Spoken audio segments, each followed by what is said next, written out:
Vegan pepperoni, you wouldn't believe. Look at that grease. That is the flavor. And also what I feel is missing when I've made seitan pepperoni before. I was inspired to make this after seeing a post online of what I thought was animal-based meat, but it turned out to actually be vegan. After talking with the recipe's creator, Natalia Sartre, and testing a bunch on my own, I'm excited to share my version of this recipe with you. First, we need to make a fatty dough that will infuse the red dough with enhanced texture. So weigh out 40 grams of water, 30 grams of oil, 1 tablespoon of apple cider vinegar, and to a separate bowl add 50 grams of vital wheat gluten, 1 teaspoon garlic powder, and 2 grams of methylcellulose HV. Methylcellulose is commonly used as an emulsifier. Check out your favorite plant-based meats from the store, and it is probably in there, and we're going to do the same thing here. Into a food processor, pour your wet and dry mixes, then give them a little pulsey pulse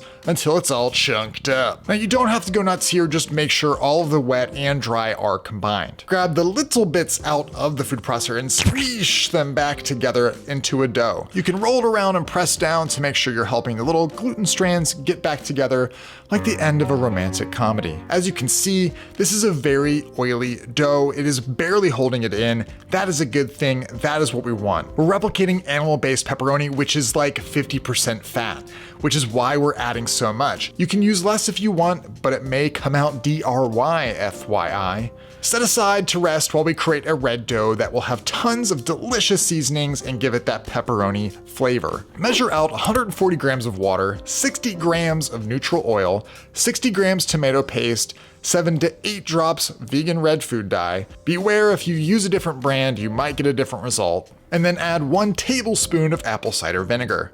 To a separate container, add 2 teaspoons whole fennel seeds, 1 teaspoon mustard powder, 2 teaspoons paprika, 1 tablespoon brown sugar, 1 tablespoon onion powder, 2 teaspoons of MSG, 1 teaspoon of salt, and a bunch of cracks of black pepper, maybe like 1 to 2 teaspoons total. 2 to 4 teaspoons of red pepper flakes, depending on how hot you like it, 2 teaspoons of garlic powder, and 6 grams of Kappa Carrageenan, another functional ingredient. This is a thickener that will add a different texture to the dough and is derived from seaweed. Mix 150 grams of vital wheat gluten, and ooh boy, are we in business. Pop your food processor back on and add your wet and dry ingredients together. Slap those around, and don't be afraid to scrape down the sides as needed. Scoop it out and squish it just like you did last time. Don't worry if it seems a little bit crumbly, that is the texture you want. And let both balls rest for at least 1 hour. At the end of the rest, you'll notice that you can see the oil seeping out on both doughs. Just sop that up when you take them out. That is totally normal.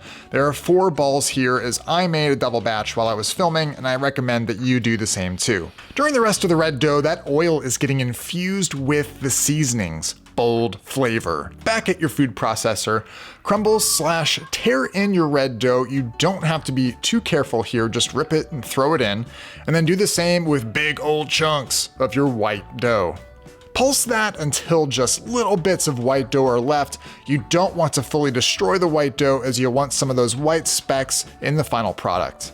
Take it out, form it back into a ball, and while that rests, we will create the stuff that is going to give us those little white flecks, adding even more texture to the pepperoni. Cook about 2 tablespoons or 20 grams of orzo to al dente by the box's instructions, and then drain and take that to a cutting board. Now this part is important. You're going to want to really dice this up. The larger the bits, the less they will want to stay in the dough, so run through it with a knife several times to the point where there are no bits of unchopped orzo left. But don't go too far here and turn it into a paste. No one likes pasta.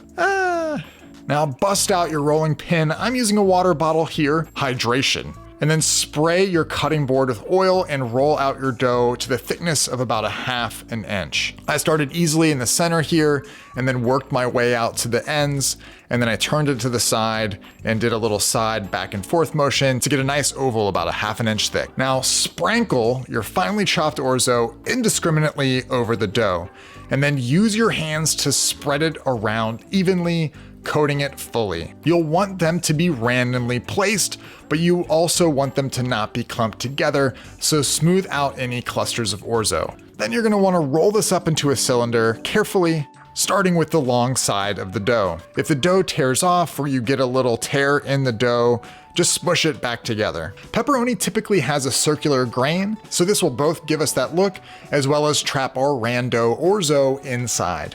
When it is fully rolled up, then use your hands to compress it into a long, tight sausage. I then cut mine in half so it would fit in my cooker as 2 smaller sausages. So I did an experiment and tried to mimic a sausage casing by adding rice paper. I think it turned out pretty cool, and I'll talk more about how that went later. So optionally, get a rice paper wet and then tightly wrap the paper around the sauce. It will likely be short or not cover the entire thing, but leave room to tuck in the ends. So start by wrapping one of the ends, and then you can chain rice papers from there. For this half sausage, I used more than one, to about 1.5, cutting the other one up to perfectly place it and chain it along with the other rice paper. Once wrapped, I poked holes in mine with a knife as I wanted steam to be able to release and not explode the rice paper. Once you've created your pepperoni spring rolls, if you're doing that, then spray some oil on a large sheet of heavy-duty aluminum foil so it does not stick. If you're not using rice paper, then there is no need to do this. Place your pepperoni at the bottom of a big sheet of heavy-duty aluminum foil and then roll it up tightly. Once you get it fully rolled up, pinch the ends and gently twist. You don't want to break the foil, but you do want to make sure it is firm and tight to the sausage. It is okay if there's a little bit of space in there. The sausage is going to expand as we cook, so it's okay to leave a little bit of room, in my opinion. So I'm using a pressure cooker here, specifically an Instant Pot, but you can use any brand. And they were still too long, so make sure to measure that out before you do this. So I had to cook mine at an angle. I also couldn't find my steaming insert, so I just used some measuring cups.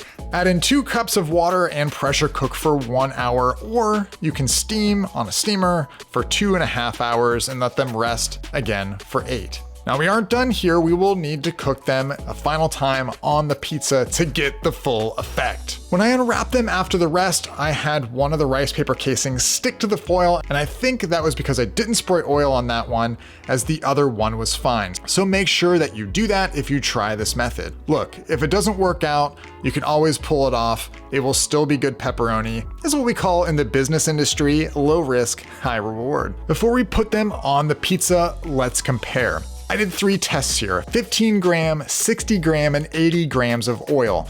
The 15 grams of oil was terribly dry, so I wouldn't go that low.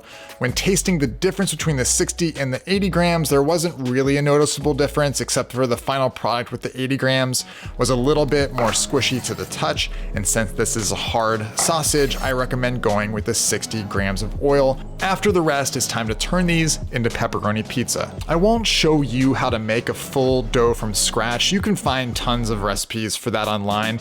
We're gonna make a cast iron pizza, so start by adding 3 tablespoons of oil to a cast iron pan, and then stretch your dough into a circle to fit to the sides. Mine was a little short, but it turned out just fine.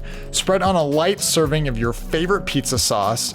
Use a decent serving of your favorite vegan cheese, and then generously pop on your pep. We're gonna go heavy here. Bake on the bottom rack at 400 F, 205 C for 25 minutes. If the bottom is still not crisped up, put it on the burner on your range to finish. Just make sure you watch it and enjoy. So if you're making this pep and having a pizza party, the link on your screen is to my favorite ham recipe of all time, and it would go amazingly with pineapple on another pizza, if that's your thing. Check it out now by clicking the link on the screen. Until next time, y'all, be nice to each other and keep cooking.